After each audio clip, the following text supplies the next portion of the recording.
أعوذ بالله من الشيطان اللعين الرجيم. بسم الله الرحمن الرحيم. الحمد لله ذي المن والإحسان وذي العز والسلطان الذي خلق الإنسان وعلمه البيان. والحمد لله الذي نور قلوبنا بولاية محمد وآل محمد.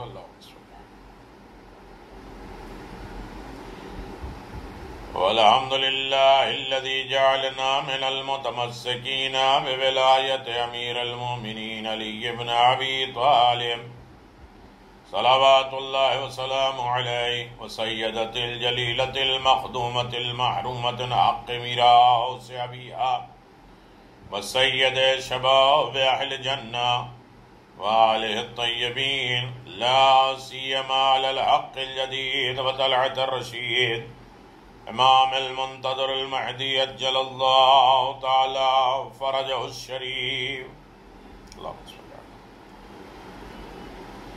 وعلى آله الطيبين الطاهرين المعصومين المنتجبين، ولعنة الله على أعدائهم من الآن إلى قيام يوم الدين. آمين يا رب العالمين.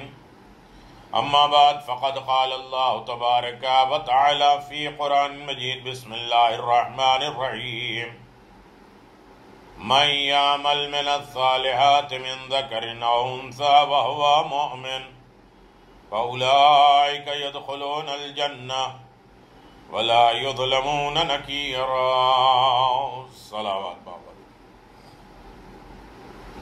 سامعین گرامی قدر، ناظرین محترم، آخرت کی منزل شب جمعہ، مرحومین سے وابستگی اور ان سے رابطہ، ان کی حاجات پوری کرنا، اپنے بارے میں غور و فکر کرنا، امام سے وابستگی اور رابطہ، یہ تمام رات، افضل ترین رات شب جمعہ کو شب زیارت بھی کہتے ہیں، شب امام بھی کہتے ہیں، خواب غفلت سے بیداری کے بھی کہتے ہیں، حاجت مندی کی رات، مناجات کی رات، دعا کی رات، قرب الہی کی رات، اللہ کی طرف سے بہترین تحفہ پانے کی رات، مرحومین کو کچھ عطا کرنے اور انہیں خوش کرنے کی رات، وہ بھی اپنی قبروں میں سرور اور اطمینان حاصل کر رہے ہیں۔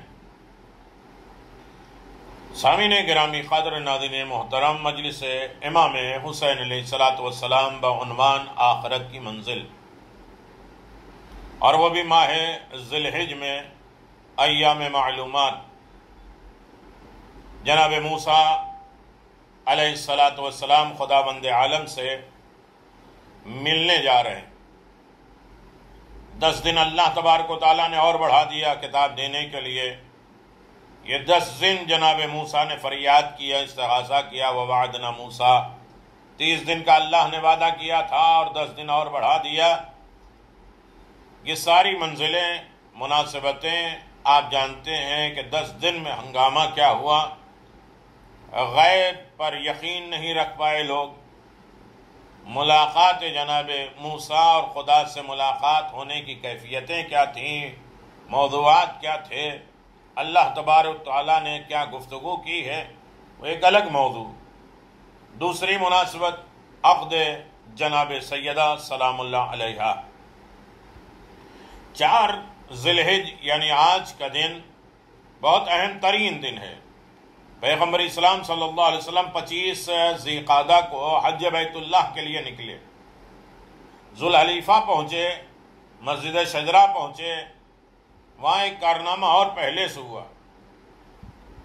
اسی عمرے میں سورہ براعت کی تبلیغ کے لیے کسی کو بھیجا، پھر پیچھے سے مولا کائنات کو بھیجا اور آواز دیا ان سے لے لو اور انہیں واپس کر دو، اور تم جاؤ فتح مکہ سورہ برات کی تبلیغ کرو۔ وہ 4 ذی الحج تھا۔ اور اس کے بعد 4 ذی الحج، کچھ روایتیں ہیں 3 ذی الحج کو سورہ برات کی تبلیغ کے لیے پہنچے، اور پیغمبر اسلام نے علی ابن ابی طالب کو بھیجا، اور علی ابن ابی طالب نے سورہ برات کی جا کے تبلیغ کی۔ جب ان کے سامنے سورہ برات کی تبلیغ کرنے لگے تو انہیں طیش آیا، غصہ آیا، اور چاہا کہ تلوار نکالیں، علی ابن ابی طالب کا مقابلہ کریں۔ مولا نے مسکرا کے فرمایا کہ آج رک جاؤ، آج منع کرنے والا رسول نہیں ہے۔ یعنی پورے کفر ہی ختم ہو جاتا۔ پھر 4 ذی الحج پیغمبر اسلام صلی اللہ علیہ وسلم آخری حج کے لیے جو مدینے سے نکلے تھے 25 ذی القعدہ کو، وہ 4 ذی الحج کو آپ مکے میں داخل ہو گئے۔ اس کے بھی بہت سے واقعات ہیں، یمن کے راستے سے ملے، ادھر سے امیر المومنین یمن سے پورے حاجی لے کر آئے، ادھر رسول خدا لے کر آئے، اور کہاں ملاقات ہوئی اور کس طریقے سے پورے ڈیٹیل موجود ہے۔ 4 ذی الحج کو رسول خدا صلی اللہ علیہ وسلم مکہ پہنچے۔ مکہ پہنچنے کے بعد آپ خانہ کعبہ گئے، سارے ارکان کرنے کے بعد حجر اسود کے پاس گئے، حجر اسود سے خطاب کیا ہے رسول خدا صلی اللہ علیہ وسلم نے، اور دعا مانگی ہے، زمزم پیا ہے۔ اتنے دن کے بعد، اتنے سال کے بعد آپ مکہ پلٹ کر آئے۔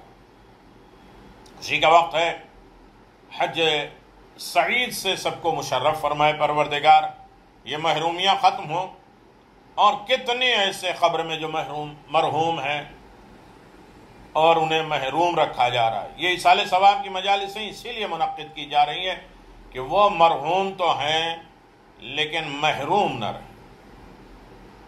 کون کون لوگ ہیں جو محروم ہیں، یہ ایک الگ موضوع ہے، لیکن ہماری بات چل رہی تھی آخرت کی منزل، آخرت، قیامت، جنت، اور وہاں جنت تک ہمیں پہنچنا ہے تو راستے میں رکاوٹیں اور تکلیفیں اور زحمتیں تو ہونی ہیں،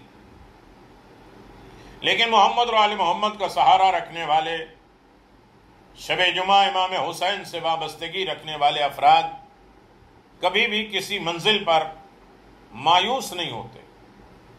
لہذا موت مرنے والے اور زندہ افراد میں رابطہ کب ٹوٹتا ہے؟ موت رشتوں کو ختم کر دیتی ہے۔ ایک اور اہم بات جس کا جاننا ہر انسان کے لیے ضروری ہے وہ یہ کہ عالم برزخ کی سختیاں، اور سختیوں میں سے ایک ان چیزوں کی یاد میں جلنا جن سے دنیا میں تعلق اور رشتہ تھا۔ یعنی اگر کوئی آدمی کسی سے تعلق اور دوستی پیدا کر لیتا ہے اور پھر وہ جب اس سے جدا ہوتا ہے، الگ ہوتا ہے، تو زحمت میں پڑ جاتا ہے۔ مثلا اگر کوئی انسان اپنے بیٹے، اپنے بچے، اپنے شوہر، اپنی بیوی سے جدائی کی منزل ہوتی ہے موت، تو کس قدر غمگین ہوتا ہے، غمزدہ ہوتا ہے۔ کبھی کبھار اس قسم کے حادثات بعض لوگوں کی دیوانگی کا موجب بن جاتا ہے، اپنے کو بھول نہیں پاتے، دیوانے اور پاگل ہو جاتے ہیں۔ یقیناً ایک 20 سال کا لڑکا ہے، چیچک دانے بدن میں نکل جاتا، مبتلا ہو گیا، قریب المرگ ہو گیا۔ باپ نے بیٹے کی جو حالت دیکھی تو وضو کیا، با اتمام توجہ خلوص کے ساتھ بارگاہ الہی میں دعا کرنے لگے، خدایا اگر تو میرے بیٹے کو اٹھانا چاہتا ہے تو پہلے مجھے اٹھا لے۔ چنانچہ اس کی دعا مستجاب ہو گئی، باپ مر گیا، بیٹا زندہ ہو گیا۔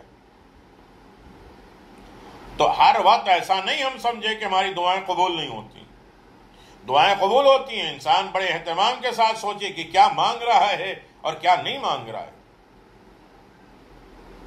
یعنی موت کے معنی، موت کیا ہے؟ موت یعنی کسی کی جدائی دیکھیں، بیوی، شوہر، اولاد، دولت کی جدائی میں جلتے ہیں، یہ خود عذاب برزخ کی قسموں میں سے ایک قسم ہے۔ کہ جہاں جدائی میں تڑپنا، پریشان ہونا، یہ عالم برزخ کی ایک طریقے کی قسم ہے، ایک طریقہ ہے جس کا نمونہ اس دنیا میں بھی موجود ہے۔ مختصر یہ ہے کہ انسان دنیا میں خود نشے والی چیزیں، سگریٹ نوشی، کوئی عادت، ہیبٹ، کوئی بھی انسان بنا لے، اس میں مشغول کر لیتا ہے، لیکن برزخ میں اس قسم کی مصروفیت نہیں ہوگی۔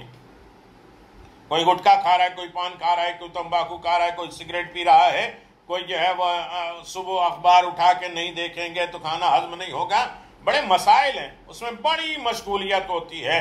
لیکن برزخ میں اس طریقے کی کوئی مصروفیات اور مشغولیات نہیں ہوں گے، فری ہوں گے۔ مطلب یہ ہے کہ انسان موت سے پہلے اس قسم کی تمام چیزوں سے اپنے تعلقات کو منقطع کر لے، توڑ لے، تاکہ برزخ میں اس کی جدائی میں نہ تڑپے، نہ پریشان ہو۔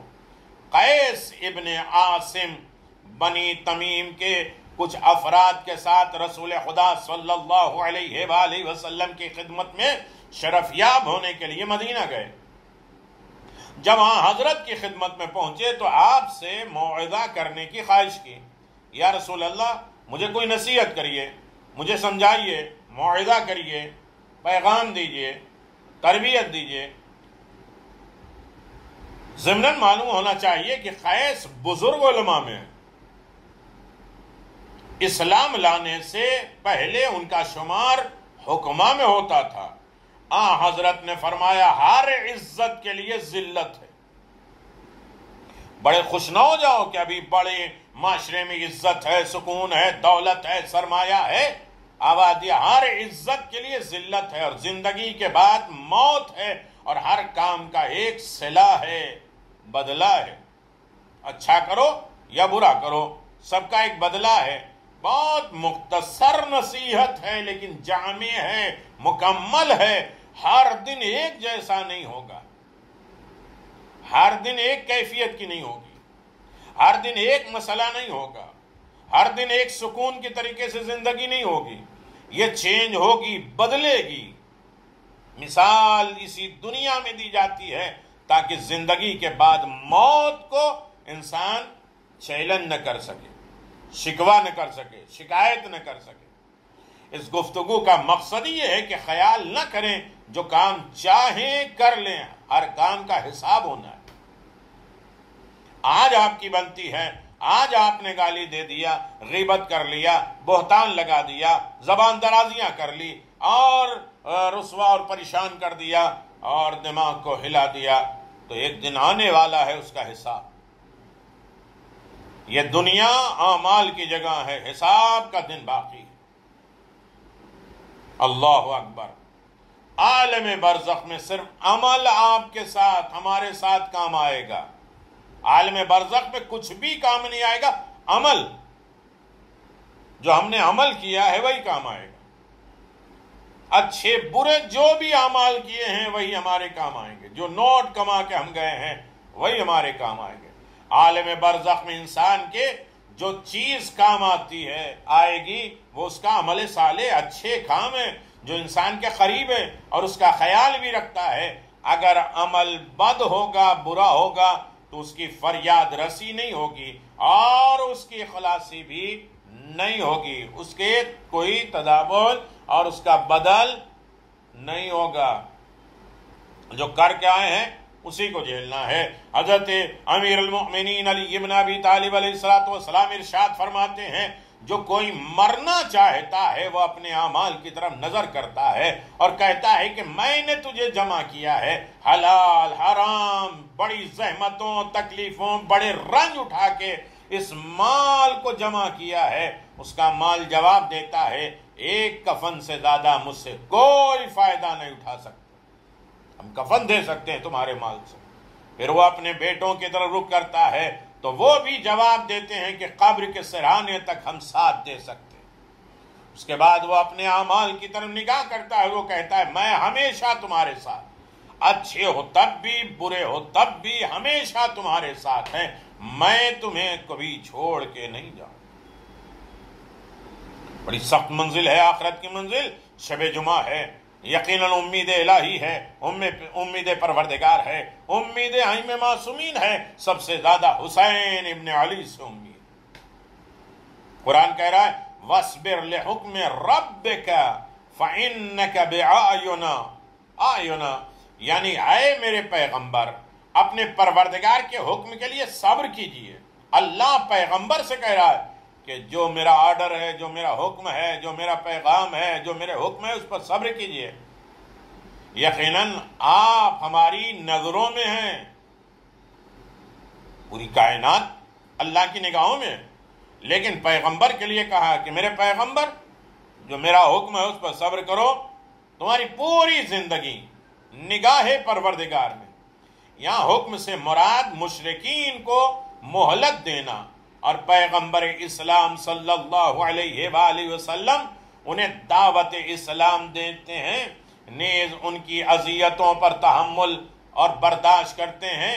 یہ نہیں فرمایا کہ مشرکین کی آزار اذیت پر صبر کرے، بلکہ فرمایا ہے میرے پیغمبر حکم پروردگار پہ صبر کریں، کیونکہ دونوں کا نتیجہ ایک ہی ہے، اس لیے کہ بھی صبر حضرت پر آسان ہو جائے، یعنی ظلم کے خلاف نہیں، ہمارے حکم کے لیے۔ اللہ کا حکم کبھی سخت لگے، صبح کیوں اٹھا رہا ہے، یہ کیوں کہہ رہا ہے کہ یہ غیبت نہ کرو، کیسے برداشت ہوگی؟ یہ نہیں کہہ رہا کہ کسی کے لیے بدزنی ہو، ہر وقت نگیٹو پہلو ہو، اور یہ کیسے حکم الہی پہ صبر کرو، میرے اللہ نے آرڈر دیا ہے لہذا ہمیں کرنا ہے، اس لیے بھی صبر حضرت پر آسان ہو جائے، چونکہ حضرت محمد عبد مطلق محب صادق ہیں، یعنی پیغمبر اسلام محمد ابن عبداللہ مکمل محب ہیں، اللہ کے سچے ہیں۔ جب ان کا معبود انہیں حکم دیتا ہے کہ ہمارے حکم کے لیے صبر کرو، چونکہ میں نے ایسا ہی حکم دیا ہے، فی الحال مشرکین کو مہلت دو اور انہیں نہ پکڑو۔ یعنی آج اسی دنیا میں مشرکین کا مسئلہ یہی ہوتا ہے کہ آج ان کو سزائیں نہیں ملتی ہیں، ان کی کسی ایک نیکی کا بدلہ دنیا میں اچھا ہی ملتا ہے، ان کو چھوٹ دی گئی ہے مشرکین کو۔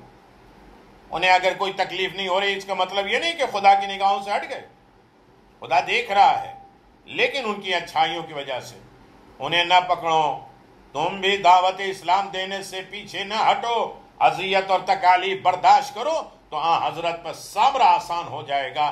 خصوصاً جملہ بِأَعْيُنِنَا، اپنی نگاہوں کے سامنے، اللہ کہتا ہے میری نگاہوں کے سامنے تم ہو، یعنی اگر کچھ چیزوں کو سمیٹ دیا جائے تو پیغمبر اسلام 13 سال مکے میں رہے، خدا کے لیے دکھ اٹھائے، خدا کے حکم پر صبر کیا، پروردگار کے لیے راضی رہے، تکالیف برداشت کرتے رہے، تا وقت کہ جنگ بدر اس سے انتقام لے لیا جائے، کیونکہ اگر یہ طے ہو جائے کہ خدا انہیں مہلت نہ دے، مکذبین جھوٹے ٹھکرانے والے تکالیف پہنچائیں اور ہلاک ہو جائیں، تو دعوت خدا بے نتیجہ رہ جائے گا، بلکہ مدتوں مہلت دینا چاہیے تاکہ کچھ تو ایمان لے آئے، اور وہ لوگ جو کفر پر مصر ہیں، ڈٹے ہوئے ہیں، ان پر حجت تمام ہو جائے۔ تمام پیغمبروں کے سلسلے میں سنت الہی یہی رہی ہے، بلکہ گناہگاروں کے لیے بھی یہی رہی ہے کہ انہیں مہلت دیتا ہے۔ روایات میں ہے کہ جب جناب موسیٰ علیہ السلام نے فرعون پر نفرین کی، لعنت کی، تو پورے 40 سال ہو جانے کے بعد فرعون ہلاک ہوا۔ ہم یہ کہتے ہیں ہم بد دعا دے دیں گے، ہم یہ کر دیں گے، غرق ہو جاؤ گے، عذاب ہو جائے۔ ایک نبی جناب نوح جب بد دعا کرتے ہیں تو اللہ گٹھلیاں کھجور دیتا ہے، گٹھلیوں سے درخت بناتا ہے، پھر اس کے بعد کتنا رحم ہے پروردگار کے اندر، کہ اللہ کتنا رحیم ہے کہ نبی اولی العزم نبی دعا کر رہے ہیں بد دعا دیں تو اللہ فوراً عذاب نازل نہیں کرتا ہے، بلکہ اللہ تبارک و تعالی ڈھیل دیتا ہے، مہلت دیتا ہے۔ اسی طرح جناب موسیٰ نے جب بد دعا کیا ہے تو 40 سال کے بعد فرعون ہلاک ہوا ہے، فوراً نہیں۔ نبی موسیٰ اولی العزم رسول سب کچھ ہوتے ہوئے اللہ مہلت دیتا ہے، خدا بند عالم مہلت دیتا ہے، لیکن بہت کم ایسے ہیں جو اس مہلت سے اپنی اصلاح کے لیے استفادہ کرتے ہیں۔ ہم بھی کتنی غلطیاں اور کوتاہیاں کرتے ہیں، اس کے بعد بھی عیش آرام عزت اور سکون کے ساتھ چل رہے ہیں، کوئی ہماری غلطیوں کو جانتا نہیں، لیکن یہ نہیں جانتے کہ اللہ مہلت دیتا ہے۔ کتاب، قیامت و قرآن، اللہ کی مہلتیں، اللہ کی چھوٹ۔ اللہ تبارک و تعالی کس طرح وقت دیتا ہے عزیزو، سخت منزل ہے۔ عالم برزخ بڑی سخت منزل ہے۔ ہماری روح عالم برزخ میں رزق مانگتی ہے، بھوکی تو رہے گی نہیں۔ روح زندہ ہے تو رزق چاہیے اس کو۔ عالم برزخ میں آؤ اس جمال حقیقی کا تقادر کریں اور درک کریں، دیکھیں وہ جمال جس کی اصل آل محمد۔ آل محمد سے زیادہ کوئی باکمال، خوبصورت اور حسین نہیں ہے۔ سورج، چاند، زمین حشر میں نہ ہو، روشنی نہ ہو، مگر جمال محمد ہو۔ جو کوئی محمدی ہو جائے اس کے پاس جمال روح آ جاتی ہے، خوبصورت روح آ جاتی ہے، جمال بدن نہیں ہے۔ پھر بھی کیا، آپ دیکھ لیں میدان کربلا میں جون تو کہتے ہیں میں کالا ہوں، میرا خون کالا ہے، لیکن حسین ابن علی نے روح کو وہ غذا دے دی کہ سب سے زیادہ جناب جون ابو ذر کے غلام کے بدن میں خوشبو آ رہی ہے۔ اس قادر اپنے آپ پر ظلم نہ کریں اور اپنی روح سے غافل نہ ہوں۔ شب جمعہ کم از کم اپنی روح کی طرف بیدار ہوں، متوجہ ہوں، اور اپنی روح کو جمال اور خوبصورت بنانے کی کوشش کریں۔ ٹھیک ہے، قبر میں فین، پنکھے اور اے سی تو نہیں لگا سکتے، لیکن روح کو جمال اور خوبصورت بنائیں کہ آل محمد سے وابستگی ہو جائے۔ اس مہلت کا فائدہ اٹھائیں۔ یہ مرحومین کے لیے جو مجالسیں ہوتی ہیں، یہ ہمیں سوچ کا موقع ملتا ہے۔ مرحومین کے لیے ایصال ثواب ہوتا ہے، ہمارے لیے ایصال ہدایت ہوتی ہے۔ یہ مجلس ہے، روح کو ہم غذا کے دے رہے ہیں۔ کوئی کام ہم اپنی قبر کے لیے بھی کریں بغیر بدن کے، کہیں شادی ہوئی، بدن کو سجایا سنوارا، ہر طریقے کی ہم جو ہے کریں۔ کبھی ہم روح کے بارے میں سوچ لیں کہ ہم نے روح کو کتنا سجایا سنوارا۔ افسوس اگر تمہارا لباس آنکھ کا ہوا، اگر دیکھ لو ایک ظالمانہ انداز سے آگ گھیر لیتی ہے تو ہوش حواس کھو دیں گے، آگ احاطہ کر لیتی ہے۔ میرے عزیزو، بات جناب ابراہیم، سورہ ابراہیم آیت نمبر 50 میں اللہ تبارک و تعالیٰ کہتا ہے،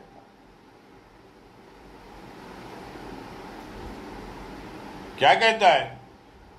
کیا افسوس اگر تمہارا لباس آگ کا ہوا، اگر دیکھ لو کسی ظالمانہ انداز سے آگ گھیرتی ہے تو ہوش اور حواس کھو دو گے، آگ احاطہ کر لیتی۔ سورہ ابراہیم آئے مباہلہ، قیل ادخل الجنہ، جنت میں داخل ہو جاؤ۔ اس کے بارے میں مفسرین نے فرمایا جیسے کوئی پیغمبر قتل ہوتے ہیں، بلا فاصلہ ان کی روح پاک کو ندا ہوتی ہے کہ جنت میں داخل ہو جاؤ۔ امر رحمت الہی آ گیا، باغ الہی میں وارد ہو جاؤ۔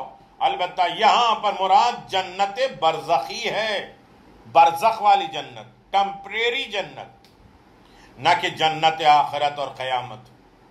جنت برزخی انسان کے مرنے سے لے کر قیامت تک کا ہے، یعنی جب انسان اس دنیا سے چلا جاتا ہے تو عالم برزخی ہوتا ہے۔ اور بہت سی چیزیں، بہت سی دلیلیں ہیں، انشاءاللہ اس میں بیان اور بحث ہوگی کہ بدن اور روح میں فاصلہ پیدا ہو جاتا ہے، یہی برزخ ہے۔ موت کے وقت سے قیامت تک برزخ ایک ایسا واسطہ ہے جس میں نہ دنیا کی طرح غلاظتیں، گندگیاں ہیں، اور نہ آخرت کی طرح لطافت اور نیکیاں اور رحمتیں اور نعمتیں ہیں، بلکہ حد وسط برزخ اس وقت بھی ہے، اس دنیا میں بھی ہے۔ لیکن غیب میں یہ دنیا ایک مادہ ہے اور پوشیدہ محسوسات ہے۔ ہمارا جسم مادی اسے نہیں دیکھ سکتا۔ اس وقت آپ ملاحظہ کریں کہ جسم مرکب ہے، روح اور جسم سے ملا ہے، لیکن آنکھ اسے نہیں دیکھ سکتی۔ لیکن لطیف یہ ہماری اور آپ کی آنکھوں کا نقص ہے، وہ سوائے مادہ اور مادیات کے کچھ نہیں دیکھ پاتی۔ اس بدن کے ختم ہونے کے بعد جسم برزخی قابل رویت ہوتی ہے، وہ جسم ہر جگہ دیکھتی ہے، اور اپنی قبر کو بھی دیکھتی ہے، اپنے مرحومین، اپنے زندوں کو دیکھتی ہے، اپنے رشتہ داروں کو دیکھتی ہے، سب کو دیکھتی ہے، اس کی آنکھ کی بصیرت کھول دی جاتی ہے۔ اس بدن کے ختم ہونے کے بعد جسم برزخی قابل رویت ہو جاتی ہے، کیونکہ وہ مادی نہیں ہوتی ہے۔ خدائے عالم نے قرآن مجید میں جو کچھ بھی بہشت آخرت کے بارے میں وعدہ فرمایا ہے، وہی کچھ بہشت آخرت کے بارے میں بھی ہے۔ جو ہی روح بدن سے فاصلہ پیدا کرتی ہے، الگ ہو جاتی ہے، بشارت دی جاتی ہے، بہشت میں آ جاؤ، بہشت میں آ جاؤ، شہید کے تمام منزلوں کو آ جاؤ، تمام گناہ شہید کے معاف کر دیے جاتے ہیں، شہادت سے لے کر کوئی نیکی نہیں ہے۔ مومن کے لیے وقت موت سے لے کر قیامت تک جنت برزخی۔ مومن آل یاسین کو قتل کیا، انبیاء یاور اور ناصر کو قتل کیا، ان سے کہا گیا بہشت میں آ جاؤ۔ جب وہ بہشت میں داخل ہوئے تو کہنے لگے اے کاش میری قوم جانتی کہ میرے پروردگار نے مجھے بخش دیا اور بزرگوں میں سے قرار دیا۔ سورہ مومنون۔ میرے عزیزو، بات بہت طولانی ہو جائے گی۔ سچ ہے کہ انبیاء اور اللہ کی طرف بلانے والے نبی، اوصیاء، رسول خیر خواہ ہوتے ہیں، سوائے دلسوزی کے ان کی کوئی غرض نہیں، انہیں تسلی دینے کے علاوہ انبیاء اور مرسلین ائمہ معصومین کا کوئی کام نہیں، نجات دینے کے لیے آتے ہیں۔ یہ قوم نجات پا جائے، سعادت حاصل کر لے، باوجود یہ کہ انہیں مارا گیا، پیٹا گیا، اذیت دی گئی، قتل بھی کیا گیا، نفرین بھی کیا گیا، بلکہ دل سوزی کرتے رہے، اے کاش یہ نادان لوگ میری نصیحت کو قبول نہیں کرتے، کچھ سمجھ جاتے۔ ہم نے کہا تھا کہ مقصود جنت برزخی ہے جو موت سے لے کر قیامت تک ہے۔ اگر مومن ہے، گناہگار بھی ہے، اور بغیر توبہ مر جائے تو اس کی عمر کی گھڑیوں کے مطابق عذاب اور ثواب برزخی ہے، یہاں تک کہ ان کا فیصلہ ہو جائے گا۔ کبھی اسی برزخ میں گناہوں سے پاک ہو جاتے ہیں اور وہ وادی محشر میں ہوتے ہیں تو ان کے ذمے کوئی حساب و کتاب نہیں ہوتا۔ بعض مفسرین نے کہا ہے کہ آیا قیل ادخل الجنہ میں پہلے اس مومن کے قتل کی اطلاع دینی چاہیے، اور پھر اس وقت کہتے ہیں کہ اس سے کیا کیا گیا، بہشت میں آ جاؤ، کہا گیا بہشت میں آ گیا، یہاں قتل کا تذکرہ کیوں نہیں ہے؟ اور اس کی وجہ یہ ہے کہ موت کا ذکر پہلے ہو چکا ہے۔ اسی آیت میں وَمَا أَنزَلْنَا عَلَىٰ قَوْمٍ مِّن بَعْدِهِ میں کلمے میں بعد سے معلوم ہوتا ہے کہ یہ موت کے بعد تھا، اور لازمی نہیں ہے کہ کہا جائے کہ قتل ہو جائے۔ یا حسرتن علی العباد ما یاتیہم الرسول الا کانوا بہ یستہزئون الم یرکم اہلکنا قبلہم من القرون انہم الیہ لا یرجعون۔ اللہ اکبر، بڑی سخت منزل ہے۔ برزخ میں انسانی کیفیت حقائق کو کشف کرتی ہے، حقیقتیں جانتی ہے، حقیقتوں کو دیکھتی ہے۔ کلام الہی یا حسرتن علی العباد میں واقعاً کیفیت انسانی برزخ اور قیامت میں حقیقت کو تلاش کر لیتی ہے، حقیقت اس کے سامنے آ جاتی ہے۔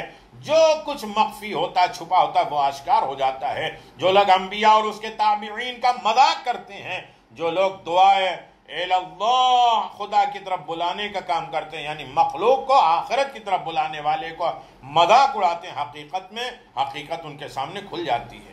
انہیں کتنا افسوس ہوگا، کیسی اذیت اٹھانی پڑے گی۔ قرآن مجید میں قیامت کو اس طرح تعبیر کیا گیا ہے، یوم العرض کو یوم القیامہ، یوم الواقعہ۔ قیامت میں دنیا کے مانند سورج نہ ہوگا، زمین محشر پہ شمس اور قمر نہیں ہوں گے، ہر طریقے کے انسان کی نیکی کام آئے گا، نور محمد و آل محمد کام آئے گا۔ جو مجلس حسین، ذکر حسین میں آنسو بہائے ہیں وہ کام آئے گا۔ عمل صالح انسان کی زندگی میں کارگر ہوگا، لہذا زیادہ سے زیادہ انسان عمل صالح کی طرف متوجہ ہو۔ میرے عزیزو، شب جمعہ ہے، شب مغفرت ہے، شب خیر ہے، برکت ہے، لہذا ہم اپنے مرحومین کو زیادہ سے زیادہ یاد کریں، اپنے اعمال کی طرف توجہ دیں. یاد حسین، یاد امام زمان، ذکر امام، زیارت امام حسین. ان الصادق علیہ السلام، امام جعفر صادق علیہ السلام نے فرمایا انہ قال رحم اللہ شیعتنا لقد شارکونا فی مصیبت بطول الحزن والعسرت علی مصائب جد الحسین.